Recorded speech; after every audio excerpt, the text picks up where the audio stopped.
What's going on, everybody, and welcome back to my channel. It's the beginning of March, which means it's time to talk about my most anticipated movies of the month. Let me know in the comments what movies this month you're most looking forward to, and as always, make sure to hit that thumbs up button if you like these videos, as it helps me out immensely by getting my channel out there and growing the community. And if you are new here, I hope you consider hitting that subscribe button so you can stay up to date with reviews of new releases, older films, hidden gems, and so much more on a near daily basis. As always, this is just a reminder that these will be in chronological order and not ranked by how much I'm anticipating each movie. Now, normally these lists comprise of 10 films. Even late last year when I started this, when big movies kept getting delayed, there was still roughly 10 movies or so each month that I was still pretty excited for. And after the usually slow January where I only included 5 movies, I thought we were back on track after the extremely busy February. But with a bunch of delays once again for the original slate of March releases, looking at what's left, to be honest, I'm not exactly all that excited for 10 movies. I'm sure I'll have tons of reviews out all throughout the month, but I just couldn't get the 10 I was legitimately excited for. And it would feel disingenuous for me to include them on this list and feign more excitement for them than I really had. So I'm going to keep this list restricted to 5 again.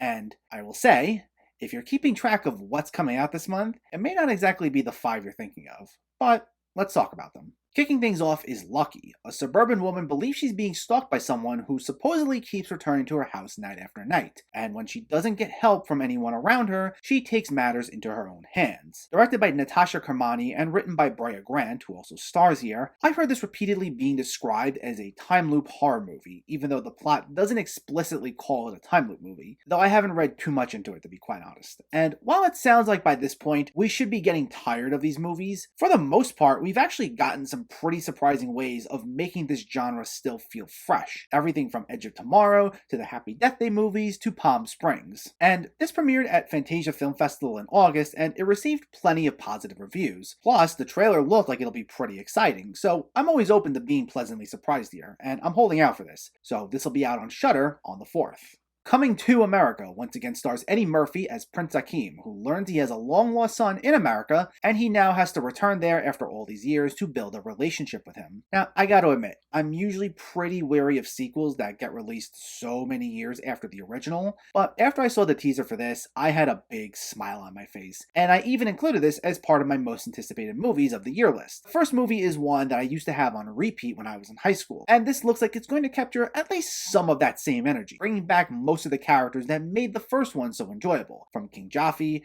to Mr. McDowell to Reverend Brown to the group of barbers. And this time around, it's directed by Craig Brewer, who helped bring Murphy back into the spotlight with the excellent Dolomite Is My Name in 2019. Throw in some new additions to the cast that also include Jermaine Fowler, Leslie Jones, Tracy Morgan, and Wesley Snipes. Hopefully lightning will strike twice for Brewer and Murphy. This will be out on Amazon Prime on the 5th. Raya and the Last Dragon takes place in a realm known as Kumandra, where humans and dragons live together until the dragons sacrifice themselves to stop some monsters known as the Droon. When the Droon return 500 years later, Raya tracks down the last dragon remaining to stop them once and for all. Another of my most anticipated movies of the year, after the slightly underwhelming Frozen 2, this looks like it's going to be a step back in the right direction for Disney. It seems as if this will have all their usual elements, focusing on a beautiful new world, lavish looking settings, filled with strong protagonists and unique supporting characters, as well as a deep mythology and some epic battles between good and evil. And what makes this even more exciting is that it's co-directed by Don Hall, who was also behind Moana and Big Hero 6, as well as Carlos Lopez Estrada, who directed one of the most underrated movies of 2018, Blindspotting. So this should be another great adventure from Disney, and it's the one on this list I'm probably most excited for. It'll be out in both theaters and on Disney Plus with premiere access on the 5th, and hopefully that premiere access should be worth it much more this time than Mulan.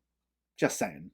Violation focuses on a troubled woman on the edge of a divorce who returns home to her younger sister after years apart. But when her sister and brother-in-law betray her trust, she embarks on a vicious crusade of revenge. This is the featured directorial debut of Dusty Mancinelli and Madeline Sims Fewer, both of whom also wrote the screenplay, and the latter also starring in the film. It premiered at TIFF in September, but I really didn't start to hear more about it until it played at Sundance in February, and it received rave reviews from both festivals. The trailers do a great job of only giving us a small hint as to what's to come, but based on the very little I read, it's supposed to be an absolutely brutal film from start to finish. I only know so much about this one, but count me really excited for it, and this will be out on Shudder on the 25th.